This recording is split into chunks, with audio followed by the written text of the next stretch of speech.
পেতে গেলে আগে শান্তি ধামে যাও। আস্তে, যে বাড়িতে অশান্তি সেখানে আমার হরি নাই,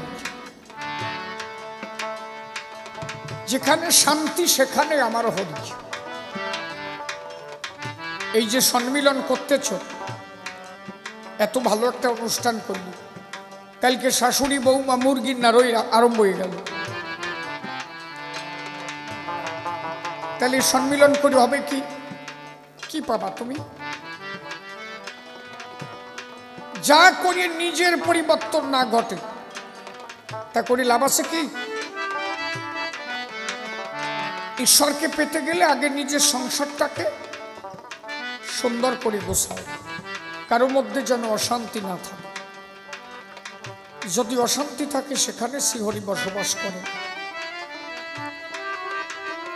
বৌমা শাশুড়িকে প্রণাম করবে, সন্ধ্যা হবে, ঠাকুরের মন্দিরে পুজো হবে, বৌমা প্রণাম দেবে শাশুড়ির পায়ে, শ্বশুরের পায়ে, প্রণামে স্বামীর পায়ে, ছেলেগুলো এসে প্রণাম দেবে মা বাবার পায়ে। চোখের জল ছেড়ে দিয়ে যখন প্রণাম করবে দান, ছোট ভাই গিয়ে প্রণাম দেবে বড়দাদার পায়ে, বড়দাদা জড়াই ধরবে। তখন বলেন দেখি আমার দ্বারে তার মতো শান্তি আর আছে কোনো ঘরে? ভগবান আসতে বাধ্য সেই সভাস্থান। তোমার ঘরে এই শান্তি নাই, তা ভগবান পাবা কোন জায়গায়? এই জন্য আমার ঠাকুর আগেই বলেছে, মাতা পিতা গাছের গোড়া, হরি গাছের ফল। গাছের গোড়া কেটে কেন আগায় ঢালো জল? আগে ঈশ্বরকে পেতে গেলে তুমি তোমার মা বাবাকে সেবা করো, মা বাবার যত্ন করো, নিজের মা বাবাকে শান্তি দাও, সংসারটাকে শান্তি রাখো। সে শান্তি মায়ের স্নেহের ধন। যেখানে শান্তি পাবে আমার শ্রীহরি সেই বাড়িতে যেয়ে রবে। কথা বোঝা যাচ্ছে কি? একেবারে আসরে যাইয়ে আমি অনেক মা আরে দিয়েছি, হ্যাঁ যাইয়ে গান গাচ্ছে, আমার অশ্বিনীর গান গাচ্ছে, আমার এর কান্দিয়া নেটাই নিচ্ছে। বাড়ি যে দেখবা শ্বশুর শাশুড়ির বাদ দেয় না, নাথই ফেলাইছে। ওরে ধর্ম করি কি লাভ আছে? কি বাবা, দলের দলপতি করিব, সে যাইটাই কি মনে হয় যে পাগল হয়ে গেছে। বাড়ি যে দেখবা চুল্লু গিলিয়ে শীত হয়ে গেছে। আমি সবার কথা কই না, আছে কিনা দুই সেন্টে তাই কও। একটা মতুয়া দলের দলপতি দেখবা আবার দাঁড়ায় তাস খেলে, ঠিক কি বাবা? তুমি একটা দলের প্রতি, দলের প্রতি মানে দলের স্বামী, প্রতি মানে স্বামী, একটা দলের স্বামী হয়েছ। তোমার দেখে আরো 10 জন ভালো হবে। কেউ যদি তাস খেলে তোমার বারণ করবা, এই কালকে আসতে, এই কালকে দল নিয়ে জাতীয় তাস খেলতেছিস কেন? হে শালারা মানুষ, জানিস না আমার ঠাকুর করছে তাস দাবা জুয়া চুরি দেও আগে সারি, তা না হলে তার মিলবে না। হরি আর তুই তাস ধরেছিস, তাহলে দলপতি দিয়ে ভয়তে উঠে যাবে। আর দলপতি যদি টিক্কা মারে পিছনে কটা কি আসবে? গোলাম দেবে না কি?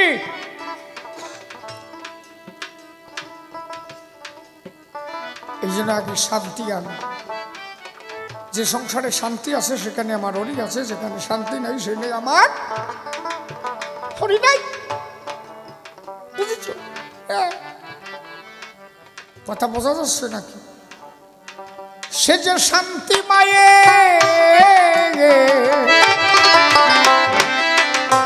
আমি একদম পরিষ্কার পরিষ্কার কথাগুলো বলতে ভালোবাসি, যাতে সবাই বোঝে। 2.5 বছরের গুরুগারাও যাতে আমার কথা বোঝা গেছে তো? সে যে শান্তি মায়ের সাধনের ওরে প্রাণ সবে তাই দিবি, প্রাণ সবে তাই দিবি, এক মনে দিলে সে ধরে নেই, এক মনে দিলে সে ধরে। আর এক শান্তি কি? আর এক শান্তি কি শুনবা? ওরে আমার যে বাতে ধরেছে রে, ডলিয়ে দে রে। হরিচাঁদকে ডাকবে কোন সময়? বাতে ডলা ডলি পারবে না, হরিচাঁদকে ডাকবে। আমার মাথা গুল্লি দিয়ে পড়তেছি রে, ওরে আমি কি করবো রে, আমার হয়ে গেছে রে। এ শান্তি আছে না অশান্তি ঢুকিছে তাই কল। ভগবান ডাকলি শুনবে? শুনবে না। তাহলে শান্তি রাখতে গেলে কি করতে হবে? আগে তোমার পিতৃর ধন ধরে রাখো, দেহের জুত ধরে রাখো। জুত না ধরে রাখলে রোগে অ্যাটাক করবে, আর রোগে অ্যাটাক করলে দেহে অশান্তি এসে যাবে। আর তারে বাবা তারে ডাকবা না কাশাকাশি করবা তাই কর। একদম খাও খাও। আর আবার বিচরণ মাংস খাইছে, কেডা মাছ মাংস খাই না আমার মতো আগে মধ্যে কি গোসাই কথা কইল। আমার হরিচাঁদ ঠাকুর কই মাছ খাইছে, বুধই বৈরাগী কই মাছ দিয়ে খাওয়াইছিল। বেগুন তুলিয়ে বেগুন দিয়ে রাজিয়ে রাউত খাবার বসে সেই বেগুন দিয়ে কই মাছ দিয়ে আমার ঠাকুর খাইছে। আমরা হরিচাঁদের ভক্ত, মাছ মাংস খাবো না মানে? খাইয়ে ডলিয়ে দেবো মোটে। খাবা নাকি? নিজের মাথা খাইয়ে না। কথা বুঝেছ নাকি? নিজের মাথা খাইয়ে না। আর কি? মদে গাজা ভাঙে ভুট্টা ইহা দেহ সারি, সদা প্রেমানন্দে বদন ভজে বলো হরি হরি। নিজ নারীর কোলে তুমি করিবে সায়ন, প্রেমানন্দে হরি হরি বলো সর্বক্ষণ। এই তুমি যদি বিয়ে না করো, সৃষ্টি যদি রক্ষা না করো, আজকে এই অনুষ্ঠান কিনা ধরবে না? এ অনেক বইরে গিয়েছে, বিয়ে টিয়ে করে না, বৃন্দাবন চলে যায়, তারপরে বউ ছাড়িয়ে দিয়ে বৃন্দাবন যায়, সৃষ্টি তৃষ্টি রক্ষা করে না। তা তুমি যদি সৃষ্টি রক্ষা না করো, এই জগৎটা রক্ষা পাবে কিছু? নারী ছাড়া ধর্ম আছে? যে কয়জন ভগবান আইছে বউ ছাড়া কেডা আইছে কও? লক্ষ্মীর পাশে লক্ষ্মী নারায়ণ, রাম সীতা, রাধা কৃষ্ণ, গৌর বিষ্ণু প্রিয়া শান্তি হরি। তো ভগবান যদি বউ নিয়ে আসে, তাহলে বউ নিয়ে থাকলে তুমি কেন পাবা না? বুঝেছ? আর এই বইটা কিনা নিজের বউ ছাড়িয়ে দিয়ে পরের বিধবা নিয়ে কুরুত কল মারিয়ে বেড়ায় কি রে?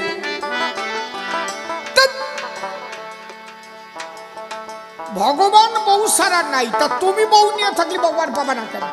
পাবা। স্ত্রী নিয়েই তুমি ঈশ্বরকে লাভ করতে পারো। ভগবান স্ত্রী ছাড়া আসে নাই, তুমিও বউকে নিয়ে পেতে পারো। চরিত্র পবিত্র রেখে নিজ নারীর কাছে যাও, সৃষ্টি রক্ষা করো, আর দিবানিশি মুখে করো দয়াল হরিনাম, প্রেমানন্দে বদনে ভরে পড়বে নমস্কার। এতে ভালো ধর্ম আর কিছু আছে? হরিচাঁদ ঠাকুর যার দেশে, আর এরা কি করে? হ্যাঁ বিয়ে টিয়ে করবে না, হ্যাঁ আঠার দেশ টেয়ার পাবা নেই, টেয়ার পাবা নেই। আর একদিক তাকাই দেখো গিয়া, এক একজনের 15টা 20টা 13টা 14টা, আর তোমরা বইরে গিয়ে চলে যাও। ধর্ম কনে করবানি? কনে সৃষ্টি না থাকলে ধর্ম থাকে কি? ঠাকুরের ধর্মের উপরে আর কোনো ধর্ম হয় না আমার কাছে, অন্তত আমি মনে করি। গৃহেতে থেকে যার হয় ভাবুদয়, সেই সে পরম সাধু জানিও নিশ্চয়। আপনি বলেন গৃহীর কাছে ঋণী কে না? কে গৃহীর কাছে ঋণী না? আপনি ভাত রান্নার সকালবেলা দেখবেন কয়টা মুরগি এসে দাঁড়ায় পড়েছে, কয়টা হাঁস এসে দাঁড়ায় পড়েছে, কয়টা গরু এসে দাঁড়াইছে, একজন সন্ন্যাসী এসে ভিক্ষা চাইছে। সবাই গৃহীর কাছে ঋণী। যে যত বড়ই মাতুব্বর হোক, একজন গৃহীর দ্বারে গিয়ে দাঁড়াতে হয়। পেট বাঁচানোর জন্য, নিজেকে বাঁচানোর জন্য গৃহীর কাছে দাঁড়াতে হয়। এই জন্য গৃহ ধর্মের উপরে আর কিছু নাই। হরিচাঁদ ঠাকুর তাই বলেছিলেন। আমার অশ্বিনী গান লিখেছিল না, আমার হরিচাঁদের অপার লীলা, লীলা বুঝবে সাধ্যকার। এবার প্রশস্ত গার্হস্থ ধর্ম জগতে করলেন প্রসার আমার হরিচাঁদের অপার লীলা, লীলা বুঝবে সাধ্যকার। এই ধর্মটা হচ্ছে গার্হস্থ ধর্ম। তুমি বাড়ি থাকো, সংসার করো, নিজের স্ত্রীকে নিয়ে থাকো, তোমার কোনো তীর্থে যেতে হবে না। মা বাবাকে যদি তুমি করো হে স্মরণ, কোটি তীর্থ ভ্রমণ করে মা বাবার স্মরণ, মাতা পিতার স্মরণ তলে সব তীর্থ রয়, মাতা পিতা প্রেমানন্দে হরি বল ভাই। সুজন মনু জানবে শান্তিপুর চলো ধেয়ে, ওরে ত্রিবেণীয়ারা ইয়ে প্রেমের জোয়ার পাবি, ও প্রেমের জোয়ার পাবি। শ্রদ্ধা পালন অনুরাগ মাস্তুল বাদাম টেনে দিবি, বাদাম টেনে দিবি।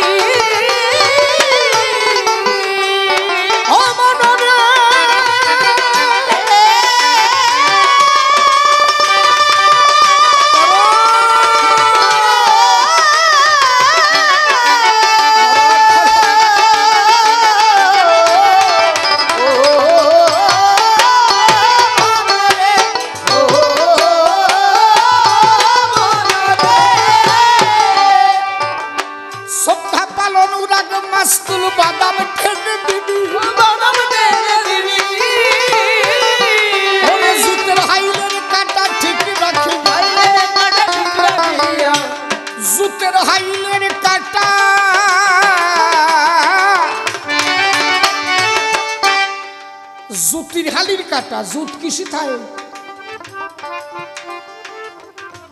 নারী সঙ্গ করো সৃষ্টি রক্ষা করতে, সৃষ্টির বাইরে নারীর কাছে যেও না, তাহলে বেজুত হয়ে পড়বা। তাহলে জুত ধরে রাখতে গেলে পিতৃসত্তা ধরে রাখো।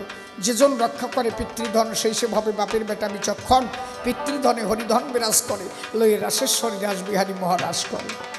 হরে জুতের হাইলের কাটা ঠিক রাখিয়া, হাইলের কাটা ঠিক জুতের হাইলের কাটা ঠিক রাখিয়া, শান্তিপুরে নাও লাগাবি, শান্তি ধামে যাবি যদি শান্তি ধামে যাবি, যদি শান্তি ধামে যাবি, যদি শান্তি ধামে যাবি। মাধুর্য ভক্ত যে জন শান্তিপুরের মহাজন, বিলাচ্ছে অমূল্য ধন, আয় তোরাকে নিবি, আয় তোরাকে নিবি। এবার পবিত্রময় দেহ হলে সেই সে প্রাপ্ত হবি, সেই সে প্রাপ্ত হবি। হরি বলে অপবিত্র দেহ হলে, অপবিত্র দেহ হলে সঞ্চিত ধনে বঞ্চিত হবি। শান্তি ধামে যাবি যদি শান্তি ধামে যাবি, যদি শান্তি ধামে যাবি, যদি শান্তি ধামে যাবি। শান্তিপুর ভাবের পাগল, প্রেম রসে হয়ে বিভোর করতেছে প্রেমের কল্লোল, দেখলে পাগল হবি, ও দেখলে পাগল হবি। তোরা হরি বলে বাহু তুলে, হরি হরি বল, হরি বল, হরি বলে বাহু তুলে সেই দলে মিশিবি, সেই দলে মিশিবি।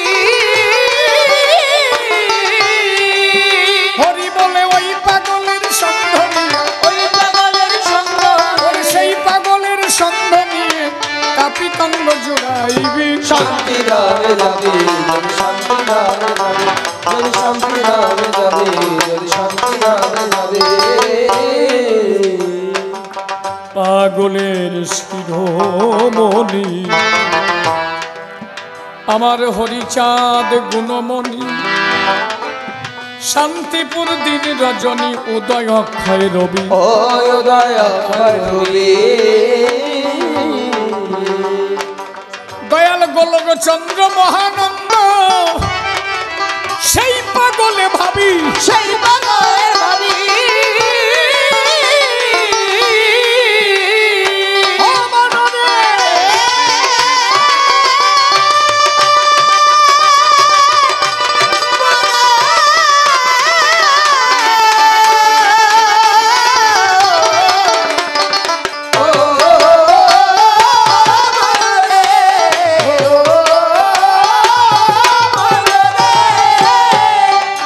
অগসাই গোলক চন্দ্র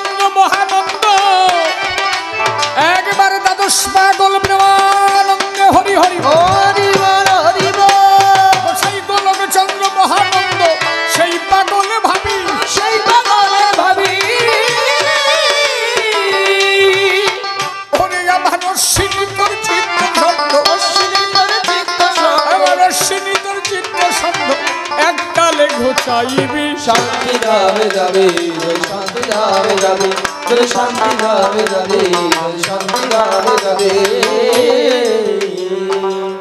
ভূমিকাতে সভা মাঝে আমি তারক চাঁদ গোসাই বিপক্ষেতে সূর্য নারায়ণ শুনেছেন সবাই বিভিন্ন ভাবে প্রশ্নপত্র করে গেছে দান আমি এক এক করে ধরে ধরে তার দিলাম সমাধান অনন্য যুগে অবতার হতে ভক্ত বড় হলো এ যুগে কেন হলো শোনেন জ্ঞানী দল অনন্য অবতার যাহা অংশ হয়ে আসে পূর্ণ হয়ে কেউ আসে নাই এই না বিশ্ব পাশে পূর্ণ অবতার এবার আমার শ্রীহরি চাঁদ এলো একবারে প্রেমানন্দে ভক্ত বিন্দে হরি হরি হরি কোন যুগে কোন ভগবান পূর্ণানন্দ নয় এবার পূর্ণানন্দ হলেন আমার শ্রীহরি গোসাই ক্ষীরদ বিহারী হরি ওরা কান্দি এলো আর যত অবতার সব অংশ তারা ছিল ক্ষীরদেরও অংশ তারা আসিল ধরায় পূর্ণ হয়ে কেউ আসে নাই বিশ্ব বসুধায় যার কারণে পূর্ণানন্দ কেহ পায় নাই যদি ব্যাখ্যা করে বোঝাই একটু বুঝে দেখো তাই রামচন্দ্র কোনোদিন পূর্ণানন্দ নয় কত ব্যথা ছিল রামের মনে রাখো তাই রামে পূর্ণানন্দ ছিল কি বলো মা সীতাকে যখন হরণ করে নিল কত কান্না কাঁদছিল আবার যখন সীতাকে ঘরে নিয়ে আসলো সীতা সহ্য করতে না পেরে বসুমাতার সঙ্গে বিলীন হলো তাহলে রামের কত কান্না কাঁদতে হয়েছিল একটা কবিতাই আমরা পড়েছিলাম রামের বিলাপ সীতা ধ্যান সীতা জ্ঞান সীতা চিন্তামণি সীতা যেন আমি সীতা বিনা আমি যেন মণিহারা ফল এইবার কৃষ্ণের কথা দেখো কৃষ্ণচন্দ্র কত দুঃখ মনেতে পাইল রাধার কাছে দেখো সে কত ঋণী হল রাধারও কারণে কৃষ্ণ কত কান্না করে কত ব্যথা পেয়েছে গোবিন্দ বিশ্ব চরাচর তাহলে পূর্ণানন্দ আমার গোবিন্দ কিন্তু নয় চোখের জল ঝরেছে তার মিথ্যা কথা নয় শেষ পর্যন্ত তার জীবন ভগবান তো মরে না লীলা সাধন করে তথাপিও তার লীলা শেষ হলো কিভাবে একটা ব্যাধের সরাঘাতে আমি কি ভুল বলছি নাকি শাস্ত্র তার ভুল বলছে না তাহলে রাম গেল কৃষ্ণ গেল কেউ পূর্ণ আনন্দ না মহাপ্রভু কাঁদে নাই সচী মাতার জন্য কাঁদে নাই ওরে বাবা ও মা আমার ইচ্ছা নাই তোরে ছেড়ে যাবে তবু যেতে হচ্ছে জীবের জন্য মায়ের জন্য কত কান্না কাঁদছে মহাপ্রভু লক্ষ্মীপ্রিয়া মারা গেল প্রথম স্ত্রী মারা গেল পরে বিষ্ণুপ্রিয়াকে গ্রহণ করল তারে ফুল সজ্জার রাতে রেখে চলে গেল এটা একটা দুঃখের বিষয় কি না তাহলে মহাপ্রভু পূর্ণ আনন্দ নয় এবার যদি হরিচাঁদের কথা কই মহাপ্রভু বিষ্ণুপ্রিয়ার মনের আশা পূর্ণ করতে পারেনি একটা নারী জীবনের সার্থকতা কোথায় তার যদি সন্তান না হয় তাই তো নাকি নারী জীবনের সার্থকতা যদি সে মা ডাক না শোনে তার সার্থকতা আছে কি বিষ্ণুপ্রিয়ার আশা মিটল না তাই বিষ্ণুপ্রিয়ার কাছে চেয়েছিল কি চাও বিষ্ণুপ্রিয়া বলেছিল খরম দোকানে দিয়ে যাও যদি দেখতে ইচ্ছা করে আমি ডাক দেবো তোমার খরমের পরে এসে দাঁড়াইবে মহাপ্রভু বলেছিল তোমার কথায় ধরা পড়ে গেলাম কোনোদিন তো সুখ দিতে পারলাম না এইবার আমি তোমাকে শান্তি মাতা বানাইয়া পূর্ণ শান্তি দেব এবার কি করলো বিষ্ণুপ্রিয়া শান্তি মাতা হলো বিয়ে করলো ছেলে মেয়ে জন্ম দিল নিজে মা বাবাকে পূর্ণ করলো মহাপ্রভু মায়ের মা বাবার আশা মিটাতে পারে নাই রামচন্দ্র মা বাবার আশা মিটাতে পারে নাই কৃষ্ণচন্দ্র মা বাবার আশা মিটাতে পারে নাই ধর্ম কি পিতা স্বর্গ পিতা ধর্ম পিতা হি পরমং তপ পিতরি প্রীতিমা পণ্যে পি অন্তে সর্বদেবতা কোন যুগে ভগবান মা বাবার আশা মিটাতে পারে নাই সচিমাতা কি কান্না কাঁদছিল ও নিমাই দাঁড়া রে নিমাই দেখিব তোরে গান আছে না আমি কি কথা ভুল বলছি নাকি তাহলে কত আশা একটাও পূর্ণ হয় নাই এইবার হরিলীলায় সব পূর্ণ হয়েছে মা বাবার আশা মিটালো বিষ্ণুপ্রিয়াকে শান্তিমাতা বানালো তার গর্ভে সন্তান জন্মালো পবিত্র গার্হস্থ ধর্ম জগতে দিল নিজে আচরিয়া জগতে ধর্ম শিখালো পূর্ণানন্দ হইয়া হরি জগৎ মাঝে গেল, প্রেমানন্দে ভক্ত বৃন্দে হরি হরি বল। শ্রী হরি চাঁদাবার পূর্ণানন্দময়। এইবার ভক্ত যারা অবতার হয়ে আসিল ধর্ম। এইবার কি বলছে? স্বয়ংয়ের অবতার হয় যে কালে, আর অবতার তাতে এসে এ পর্যন্ত স্বয়ংয়ের অবতার হয়নি, এবার স্বয়ংয়ের অবতার এসেছে, আর অবতার যারা তাতে এসে মিলেছে। তাই এবার ভক্তের পাওয়ার অবতারের থেকেও বেশি বেশি। কত মরাজে বাঁচাইছে রে খালি মতুয়া ভক্তরা। ইস, বিচরণ পাগল মরা বাঁচাইছে, আমার তারক বাঁচাইছে, আমার গোলক বাঁচাইছে। শুনবে একটা ঘটনা। গোলক পাগল রাস্তা দিয়ে জয় হরি বলবো, ধীরে ধীরে রাস্তা দিয়ে আমার গোলক যখন চলে। কোনো একজন মায়ের সন্তান মারা যায়, মরে যাবে এমন সময় গোলক পাগল যায়, মানে মরবে। মা কান্না করছে, ছেলে আর বাঁচবে না। পাগল ঢুকেছে, পাগলের পা জড়ায় করে বলছে, পাগল আসতে, আমার সন্তানকে একটু বাঁচায় দেওয়া যায় না? পাগল বলল, দিবি দে, সন্তান আমার কাছে দে। হাতে যেছে এক ফাঁসাদ দিয়ে মারি ফেলাইছে। মরিয়ে যাচ্ছে, ওরা জল দিচ্ছে। এই সময় পাগলকে বলছে, একটু বাঁচানো যায়? বলে দে, সল দে। সল দিছে, আর এক ফাঁসাদ দিয়ে মারিয়ে তুইছে। কোনো মা সহ্য করতে পারে? এমনি মরে যায়, যা কইভাবে ফাঁসাদ দিয়ে মারবে তাই বলে। এইবার দেশে দাবন গামছা টামছা ফুলিয়ে দৌড়চ্ছে। আরে পাগলের খেলা সবাই বোঝে। দৌড়তি দৌড়তি ওরা কান্দি গেছে বাবা হরিচাঁদের কাছে দাঁড়াচ্ছে। দাঁড়ায় কাছে, বাবা দাও, আমার কোনো দোষ না, ওরা আমার মারতে আসতেছে। কয় যে দোষ না করলে ওরা দাবলায় ধরে মারবে কেন? কি হরিছি সত্যি কথা কয় যে দোহাই দমের বা আমার কোনো দোষ না। ওই মেয়েটা ছেলেটারে কোলে নিয়ে, এই মেয়েটা দৌড়ে আসছে, ওর স্বামী দৌড়ে আসছে, ছেলে বাড়ি যারে আসলায় মারিছে। ঠাকুরের কাছে এসে বলছে, ঠাকুর আমার ছেলেটা মারা যাচ্ছিল, আমি জল দিচ্ছিলাম গালে, মরে যাক দুঃখ নেই, আপনার ভক্ত, আপনার পাগল, বললাম সন্তানকে বাঁচিয়ে দাও। বললো দে, কোলে দে। নেলো, ভাবলাম বেঁচে যাব, এমন ফাঁসাদ দিল, জাগায় মারি বেলাইছে। এগুলো তুই বলে কিচ্ছু করিস নাই, এইটা করলি কেন? কই আমি করছি নাকি? তুমি তো করলি আসাদ দে, তাই আসাদ দিছি। ভক্ত এত সোজা? ওরে বাবা, বলছে বাবা আমি তো কোলে নিয়ে দাঁড়ালাম, তুমি কিছু না করলি, আমি তো কিছু করিনি, তুমি যা কও তাই আমি কই, তুমি যা করাও তাই আমি করি। ওরে যখন কোলে নিলাম, তুমি পাশে বসে কোলে কিনতে ফাঁসটাই মেরে বেলা, আমি ফাঁসাদ দিলাম। আমি কইছি তোরে, আমি কনে উড়া কান দিও না, আমি কোন সময় গেলাম? কাজে তুমি কও নাই, সত্যি কথা কও দি। কাজে হ্যাঁ কইছি।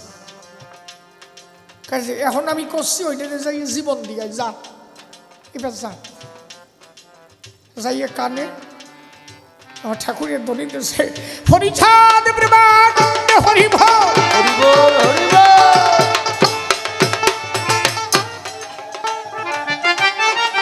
লাভটি উঠে বাইসে গেছে। ওই মরা ছেলা জীবন পেল, তারে নিয়ে ওরা কান্দি যায়। ঠাকুরের কাছে গিয়ে ডাকে দিয়ে কয়, বাবা ঠাকুর। ঠাকুরের কাছে বলছে কি, ওই মেয়েটা বাবা উনি আসার বাদ দিল কেন, আর মারলই বা কেন, আর বাঁচালই বা কেন? ঠাকুর বলছে কি, তুমি যে কত জন্মের পুণ্য করেছিলে, যে ওই মুহূর্তে আমার গোলক তোমার ওই বাড়ি ঢুকছিল, একজন হরিভক্তের চরণ ধুলি ওখানে পড়েছে। এই যে আজকে এত হরিভক্ত এখানে এসেছে, এই যে হরিভক্তের চরণ ধুলি, এই চরণ ধুলি জীবনের সম্পদ। এই যে ভক্তের চরণ ধুলি যে কি অমূল্য সম্পদ। ওই যে গোলক যে ঢুকেছিল, এটা তোমার 7 জন্মের কপাল ভালো। গোলকের হাতে তোমার ছেলের হয়েছে মরণ, তাই জমে ওকে স্পর্শ করতে পারে নাই কখন। ওরাতে মরেছে, তাই আমি বাঁচাতে পারলাম, ও যদি এমনি চলে যেত আর বাঁচানো যেত না। দেখছো ওর একটা বিচারক। আমি জমকে যেহেতু একটা যে কোনো একটা জায়গার কর্মে ব্রত রেখেছি, আমি কাউকে ডিউটি দিয়ে তার তো ডিউটি ক্যান্সেল করা যায় না। কিন্তু আমার গোলক ওই মুহূর্তে গেছে, নিজে ভাষায় মারছে, একটা হরিভক্তের হাতে মরিছে বলে বাঁচিছে। আমার হরিভক্তের হাতে জীবন। হরি বল, হরি বল।